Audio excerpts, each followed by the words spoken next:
Boa noite, pastor Adilson. Obrigado pelo convite. É um prazer estar com vocês. Um abraço para todos os irmãos de Sumaré, Distrito Central, e todos que estão nos ouvindo. Uma alegria falar com vocês. Eu sei que alguns eu já conheço aí do distrito, a irmã Débora e seu esposo, sua família, e outros mais que eu não posso enxergar, mas eu sei que vocês estão nos assistindo neste momento. Um abraço cristão para todos vocês. E nesta noite eu quero, antes de abrir a Bíblia, convidá-los para orar mais uma vez, para que nós possamos ter a bênção de Deus e a iluminação do Espírito Santo sobre o tema que vamos falar hoje. São algumas dicas de relacionamento conjugal para melhorar a família cristã. Curva sua fronte para nós orarmos neste momento, por gentileza. Bom Deus, nosso querido Pai, muito obrigado, Senhor, porque Tu és um Deus carinhoso para conosco. Tu tens cuidado de nós e a nossa vida está nas Tuas mãos. E o lugar melhor para estarmos é onde o céu deseja, onde Jesus deseja. E nós queremos, Senhor, Te agradecer pela oportunidade de abrir a Tua palavra nesse momento. Nós Te pedimos e Te agradecemos por Jesus. Amém. Irmãos queridos, eu gostaria de convidá-los a abrir a Bíblia no Salmo 127. Salmo 127 fala algo muito especial para nós nesta noite. O Salmo 127, versículo 1 diz: Se o Senhor não edificar a casa, em vão trabalham os que edificam. Se o Senhor não guardar a cidade, em vão vigia a sentinela. Inútil será levantar de madrugada, repousar tarde, comer o pão que penosamente ganhaste. Aos seus amados ele dá enquanto dorme. Herança do Senhor são os filhos, e o fruto do ventre seu galardão. Como flecha na mão do guerreiro, assim os filhos da mocidade. Feliz o homem que enche dele a sua aljava, e não será envergonhado quando pleitear com os inimigos à porta. Muito bem, eu escolhi esse tema, algumas dicas para um relacionamento conjugal e também para uma família saudável. E neste momento eu quero só dizer alguma estatística que alguém mostrou agora recentemente, durante esse período de Covid, durante o período de confinamento do coronavírus. O número de divórcio entre as famílias aumentou 18%, um pouco mais de 18% no Brasil. E alguns estados do Brasil aumentou o número de divórcios em 30%. Mas por que isso? O que está acontecendo com a família? Agora o momento da família estar unida, estar junta, estar mais próximo um do outro, as pessoas estão próximas, em mundos diferentes e se separando. Interessante, as famílias estão dentro de casa, mas em mundos diferentes, ligados pela mídia a outros lugares. Então, a mídia aproximou os de longe, separou os de perto, está separando os de perto. Será que isso é uma realidade entre nós, os cristãos, e entre nós, os adventistas? Olha, a estatística hoje não valoriza muito a família. Inclusive, as pessoas que chegam ao meu consultório, ao conversar com elas, grande maioria, em torno de 90%, quando se pergunta como está a vida espiritual, diz: olha, eu não estou lendo a Bíblia, olha, eu não estou orando como deveria. Eu pergunto: moço, moça, não é o momento de estarmos próximos de Deus? Nós temos mais tempo em casa, estamos mais junto da família. Será que não é um momento da gente orar mais, ler mais a Bíblia, porque nós temos um pouco mais de tempo? Mas as pessoas dizem: não, a gente esquece, a vida é esquecida. Um certo repórter chegou no meio da rua, em uma grande cidade, e fez a seguinte pergunta: o que você daria por 10 mil dólares? O que você daria, o que você faria por 10 mil dólares? Olha as respostas que deram. 25% das pessoas entrevistadas disseram: eu abandonaria minha família por 10 mil dólares. Interessante isso? 16% disseram, eu deixaria a minha igreja por 10 mil dólares. 16%. 7% disseram, eu mataria alguém por 10 mil dólares. Puxa vida. 3% dos entrevistados disseram, eu daria meu filho para adoção por 10 mil dólares. Em outras palavras, venderia o filho, venderia um membro da sua casa. O que você faria por 10 mil dólares? O que você faria com a sua família, com a sua casa, com a sua vida, principalmente a sua vida espiritual? Esta noite eu quero falar um pouquinho para você sobre algumas dicas conjugais. Alguém disse, se fosse bom casamento, não se dava. Aliás, será que existe uma fórmula correta para um casamento feliz, para uma família feliz? E nós vemos algumas dicas que podem trazer felicidade para a sua casa. Nós precisamos lembrar que a palavra de Deus vem em primeiro lugar. Como o texto que nós lemos, se o Senhor não edificar a casa, em vão trabalham os que edificam, em vão trabalha o psicólogo, em vão trabalha qualquer pessoa que trabalha com relacionamento familiar. Se o Senhor não edificar a casa, em vão trabalham os que edificam a família. Então, antes de ler mais alguns textos, eu quero dar algumas dicas. Primeira dica, evitem discussão, certo? Evite discutir em casa. E para evitar a discussão, eu tenho um versículo bíblico. Esse versículo bíblico está em Provérbios 3:30. É até fácil de decorar, né? Provérbios, capítulo 3, e o versículo 30, dá uma fórmula para você evitar brigas. Provérbios 3:30 diz assim, jamais brigue com alguém a menos que ele tenha te feito mal. Ora, se um membro da sua família, na sua casa, não lhe fez mal nenhum, por que brigar com ela? Ou qualquer pessoa que não te fez mal, não briga com essa pessoa. Ah, mas só porque a pessoa gosta do branco e eu gosto do azul, eu vou brigar com ela porque ela gosta do branco? Ela vai brigar comigo porque eu gosto do azul? Não, vamos respeitar o ponto de vista de cada um.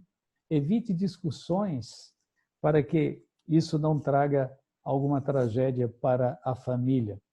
Outra dica, se a discussão acabar acontecendo, deixa o outro ganhar. Sabe por quê? Porque na família, quando um perde e o outro ganha, os dois perdem. Então, os dois só ganham quando os dois ganham. A família só ganha quando os dois ganham. Então, para com esse negócio de alguém ganhar e outro perder. E lembre-se daquela frase, amigo, que diz assim, é melhor ser feliz do que ter razão. É melhor ser feliz do que ter razão. Tudo bem? Aí está uma dica também para que haja paz e harmonia no lar. Não busque erros que já ficaram para trás, aqueles erros que já foram superados, alguns já foram inclusive perdoados. Para que escavar defunto? Para que mexer em carniça? Para que ir atrás de coisas do passado que já foram superadas, que já foi perdoado? É para frente que a gente dirige um carro, é olhando para frente que a gente anda. E é assim que nós devemos andar. Não para trás, mas sim para frente. Outra dica, não fique irritado ao mesmo tempo. Se tem algum membro da sua casa que está irritado, é a hora de você dar um tempo. Todo mundo tem o direito de ficar irritado. Inclusive, a palavra de Deus diz, irai-vos, mas não pequeis.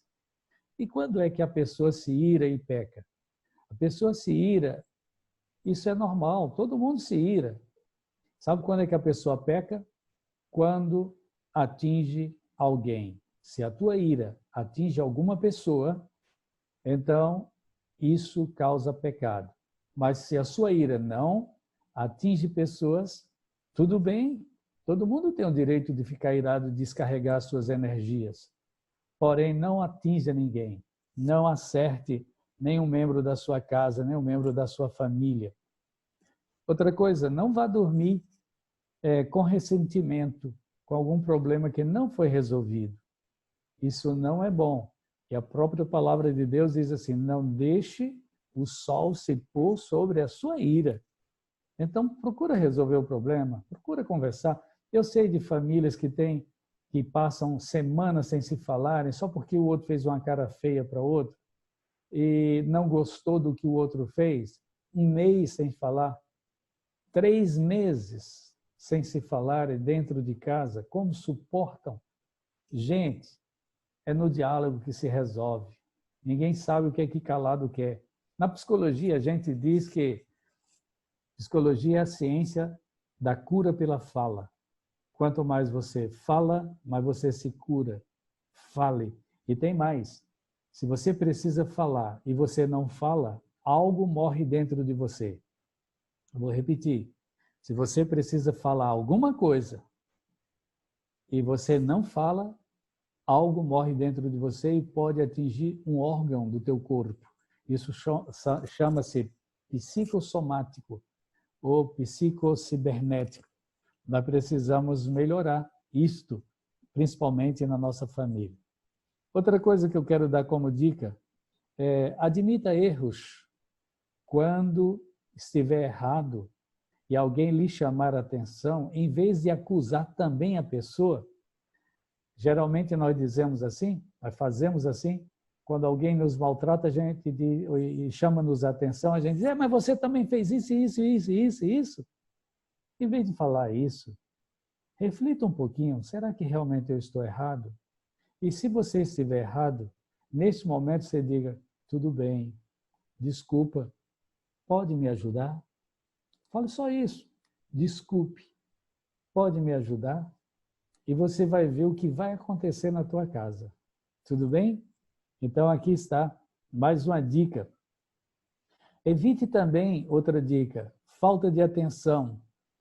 Evite atitudes automáticas e procure ser uma pessoa atenta. Neste momento de isolamento social, as pessoas não estão presentes na vida do outro, estão dentro de casa, mas não estão presentes. E sabe qual é a pior ausência? É quando a pessoa está presente. A pior ausência é a presença de alguém que está no outro mundo.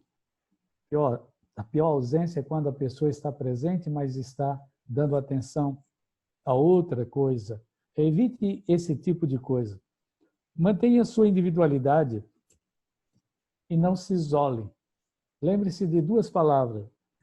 E nós queremos que você esteja uma delas, ou nenhuma delas. A palavra isolamento, solidão e solitária. Solidão e solitude. Você sabe qual a diferença entre solidão e solitude? Solidão, a pessoa está sozinha e está carente. Isso é solidão. Mesmo no meio da multidão, ela está sozinha. Mesmo no meio da multidão, ela está carente. Isso é solidão.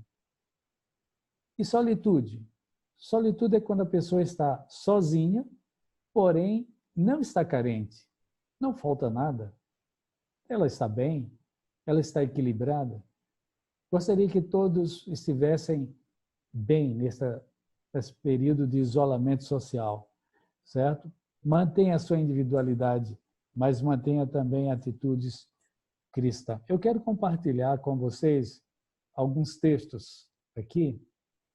Vamos ver se vai dar para compartilhar.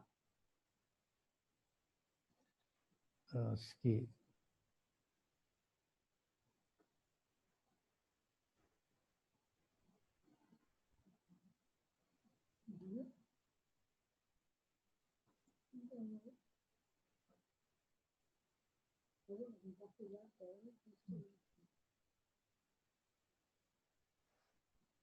Algumas dicas também da palavra de Deus sobre o que fazer nesse período de isolamento social para resolver problemas familiares.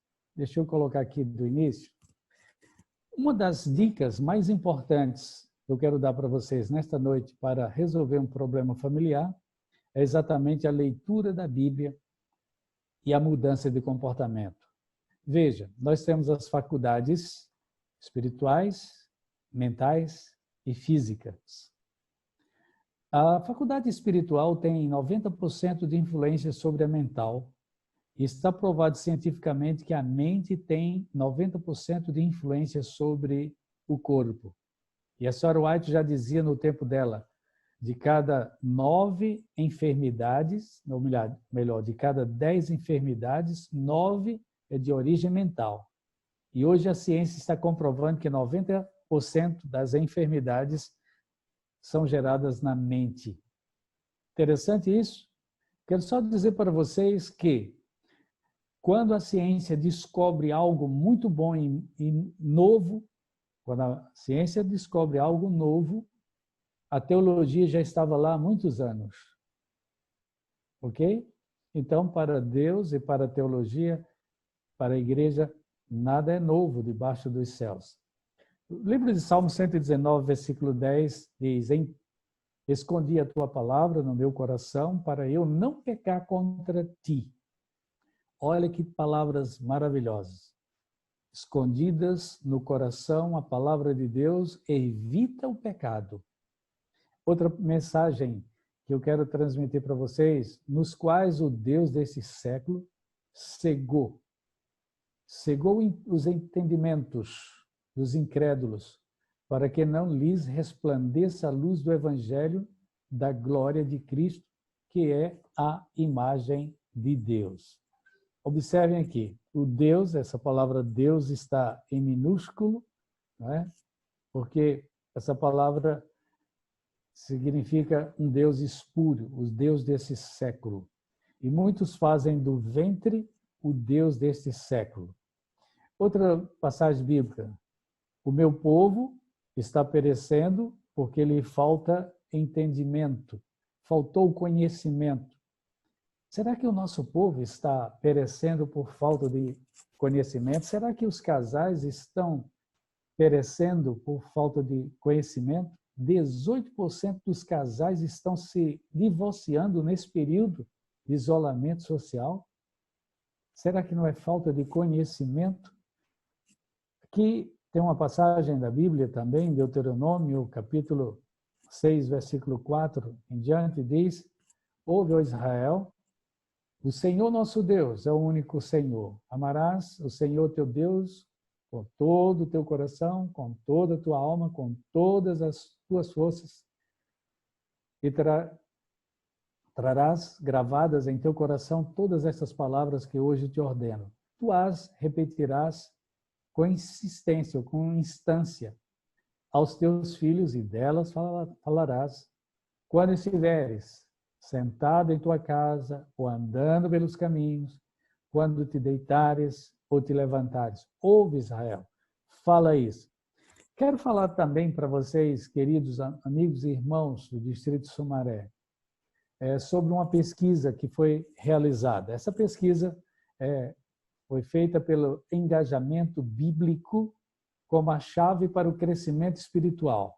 Ela foi realizada em agosto de 2012 por Arnolds e Pamela.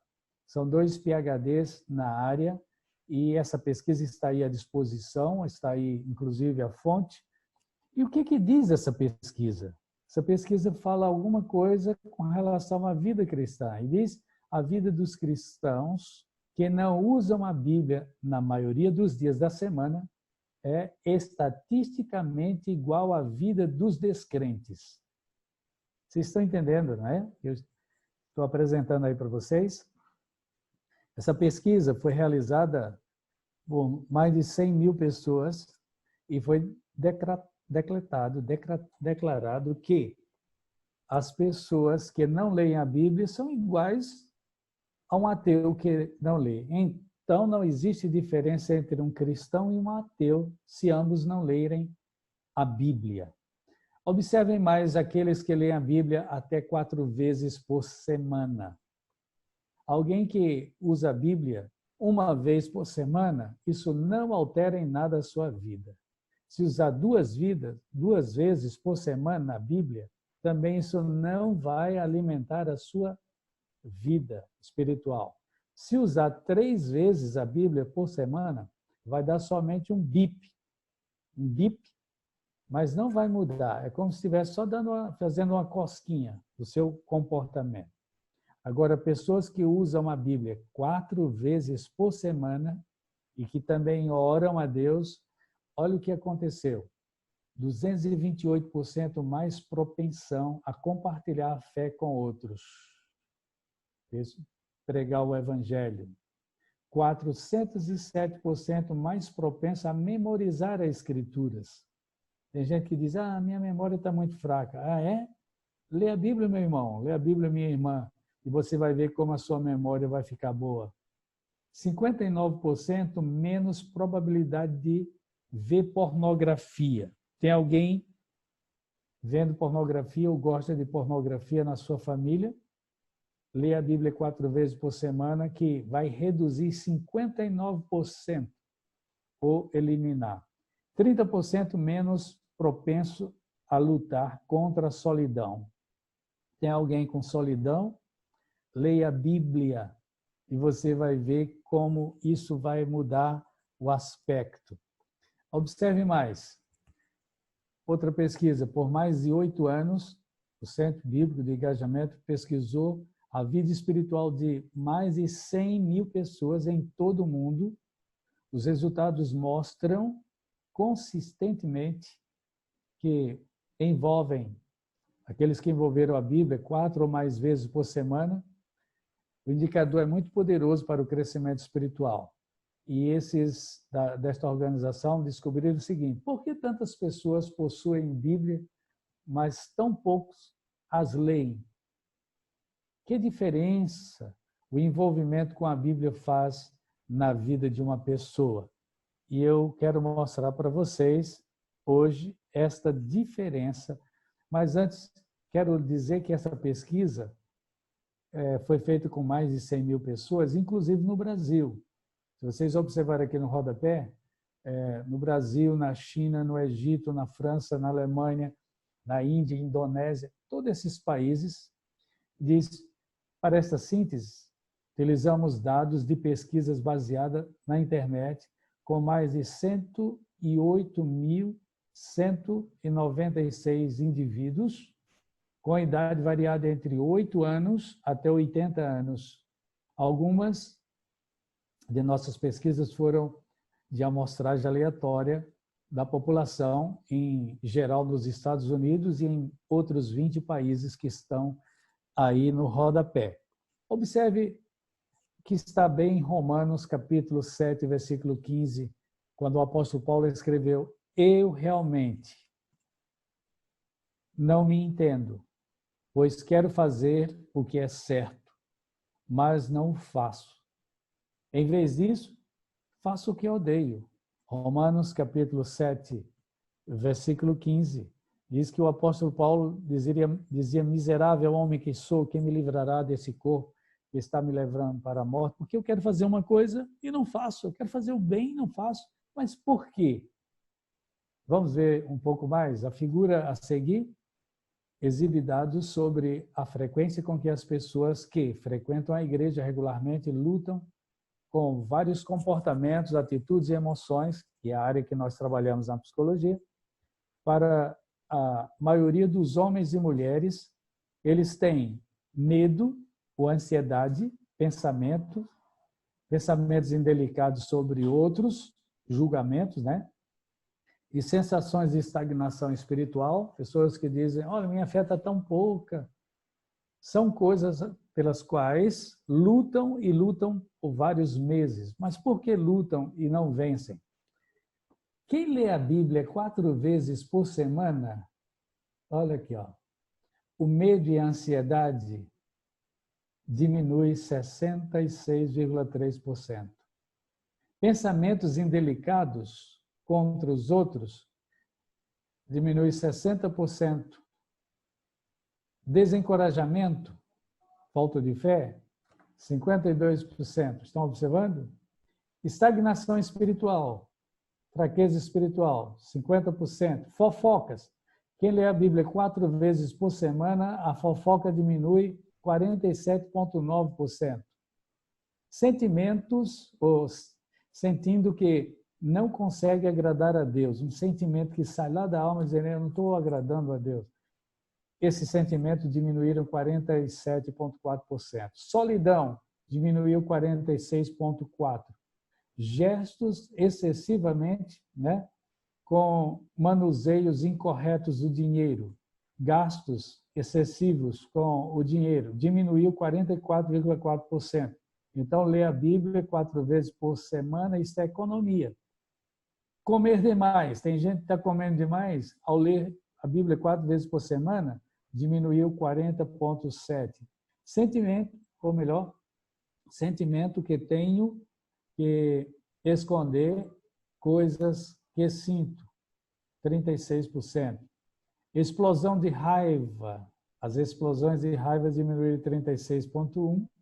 Dificuldades em perdoar os outros também diminuíram aqui.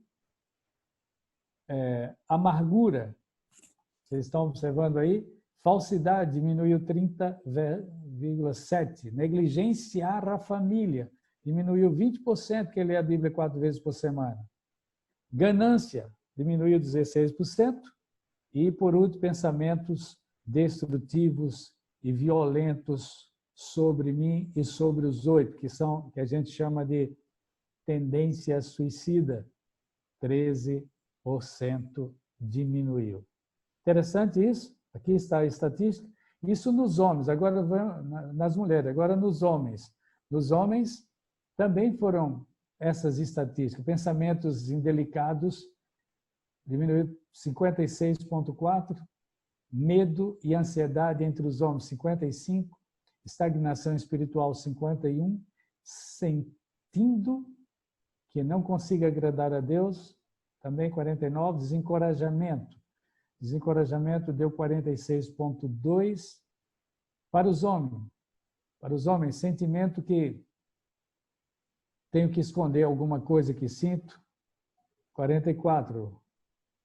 Gastos excessivos entre os homens, olha como diminuiu também aqui, 41%. Explosão de raiva, 36%. Solidão também. Pornografia, diminuíram 35%. Amargura, 32%. Falsidade, 30%. Dificuldade em perdoar, 30,3%. Comer demais, 30,1%. Fofocas, 28,4%. Negligência à família, 28,4%. E ganância, 22,7%. Observaram que todos esses índices melhoraram quando estudam a Bíblia 4 vezes por semana? A palavra de Deus é o remédio, é o antídoto para nós hoje. Então, nossa definição de crescimento espiritual, como se tornar mais parecido com Jesus, inclui mais do que apenas abster-se de certos comportamentos e atitudes. Também inclui viver essa vida de forma proativa. Quero mostrar para vocês uma coisa interessante também, que tem fortalecido a vida espiritual. E vocês devem lembrar o seguinte, o envolvimento com a Bíblia impacta tanto os aspectos comportamentais do crescimento espiritual, ou seja, uma vida que se parece mais com Jesus, quanto a autopercepção. Olha o que diz aqui. Diminui a luta. Aqui diminui. Pensamentos destrutivos sobre si mesmo, 32%. Pensamentos desagradáveis, entre outros, 18%. Sentimento de estagnação espiritual, 60%. Sentimentos de que não consegue agradar a Deus, 40%. Então, todas essas estatísticas aqui, vocês podem ver que elas diminuíram. Né? Descontrole do apetite, 20%, e assim por diante. Agora, quais práticas espirituais são mais eficazes, além da leitura da Bíblia? Ao longo dos anos, perguntamos sobre praticamente todas as práticas espirituais comuns do cristianismo. Ninguém foi capaz de prever o crescimento espiritual da mesma forma que o engajamento da Bíblia. As práticas que temos considerados incluem as práticas para crescimento espiritual, oração, estudo da Bíblia, engajamento da Bíblia, meditação, jejum, frequência à igreja. Eu sei que agora, no período de isolamento, frequência à igreja se limita às lives. Escola sabatina, assistir à lição da escola sabatina. Eu sei que na pesquisa estava escola dominical, né? Mas nossa escola sabatina. Pequenos grupos. Faça parte de um pequeno grupo, que isso vai aumentar a sua fé e também vai ajudar na sua vida espiritual muitíssimo. Ler livros de não ficção. Ler livros de ficção cristã. Ouvindo música cristã. E 11, viagens missionárias. E por último, escola cristã. Estudar numa escola cristã. Esses são elementos para fortalecer a fé de um filho de Deus. Eu quero mostrar para vocês o seguinte, queridos. Vocês sabiam qual é a última palavra do Antigo Testamento? A última palavra do livro do Antigo Testamento. Abra sua Bíblia aí, Malaquias.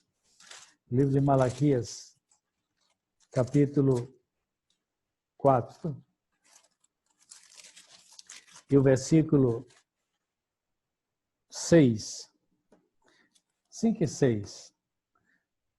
Eis que vos enviarei o profeta Elias antes que venha o grande e terrível dia do Senhor. Ele converterá o coração dos pais aos filhos e o coração dos filhos a seus pais, para que eu não venha e fira a terra com maldição. Essa é a última palavra do Antigo Testamento. A última palavra do Antigo Testamento chama-se maldição. Sabe o que significa isso? Se eu não cuidar da minha família, se eu não cuidar da minha casa, se eu não cuidar da minha vida da maneira certa, a maldição vai nos alcançar. Então, eu e a minha casa devemos servir ao Senhor. E nós precisamos lembrar que a última parte do Novo Testamento é uma bênção para a casa, bênção para a família, um novo céu e uma nova terra. Queridos amigos que nos escutam, quero fazer um desafio para você, para ter uma família correta, um casamento perfeito, um casamento feliz. Tenha paciência com a sua família e leve a sua família aos pés de Cristo, aos pés da cruz. Leve a sua família para a Bíblia. Leia a Bíblia pelo menos 4 vezes por semana. Agora, já imaginou se você lê todo dia? Como você não vai se fortalecer? Aqui mostrou estatisticamente que quem lê a Bíblia pelo menos 4 vezes por semana tem um comportamento diferente. Tem uma vida melhor, pode viver muito bem em família. O divórcio não vai bater na sua porta, sua família não vai se desfacelar, porque nós temos um céu a ganhar e um inferno a evitar. Será que você pode dizer, eu e a minha casa serviremos ao Senhor? Fortaleça isso, ame a sua família, cuide da sua casa e permita que a sua casa seja um pedaço do céu na terra. Amigos, esta é a mensagem que eu gostaria de dizer para você. Jesus quer habitar contigo. Se o Senhor não edificar a casa, em vão trabalham os que edificam. E por isso, nesta noite, eu quero desafiar a você a ler a Bíblia com a sua família todos os dias. Tudo bem? Vamos voltar à palavra? Vamos voltar à Bíblia? Vamos ser novamente o povo da Bíblia? Nós, nos concursos mundiais de Bíblia, nós sempre fomos campeões, os adventistas. Sempre fomos campeões. Só que, será que se houvesse hoje um concurso bíblico mundial, nós estaríamos no topo? Será que nós estaríamos com os mesmos conhecimentos? Eu já soube de alguém que eu não quis nem acreditar no que eu ouvi, que nós já estamos em 7º lugar em conhecimento bíblico. Já perdemos em muito. Vamos resgatar isto? Mas se não resgatar esse primeiro lugar, vamos deixar que Deus e a sua palavra seja o primeiro lugar na nossa vida. Eu e a minha casa serviremos ao Senhor. Quero orar com você nesta noite, para que Deus te dê amor pela Bíblia, para que Deus coloque no teu coração o sabor de estudar a Bíblia todos os dias, o desejo de estudar a Bíblia, o prazer de estudar a Bíblia. Vamos orar? Oremos. Querido Deus, neste momento queremos colocar nas tuas mãos cada família que me escuta neste momento. Senhor Deus, os casais, abençoa os casais, que possam se entender, que possa um ajudar o outro e se amarem muito, possam lembrar dos momentos alegres, felizes, possam rever e falar sobre isto. Que a família, Senhor, seja um pedaço do céu na terra, que possa refletir o teu caráter, porque o cenário mais próprio para o desenvolvimento do caráter é a família, Senhor. Porque aí nós somos quem realmente nós somos. E é aí que é o cenário para o crescimento do caráter. Muito obrigado, Senhor, pela família que tu nos destes. Senhor Deus, nós queremos te pedir, batiza cada um de nós pelo teu Santo Espírito, com o teu Santo Espírito, para que ele habite conosco e dentro de nós, para que tenhamos um novo coração.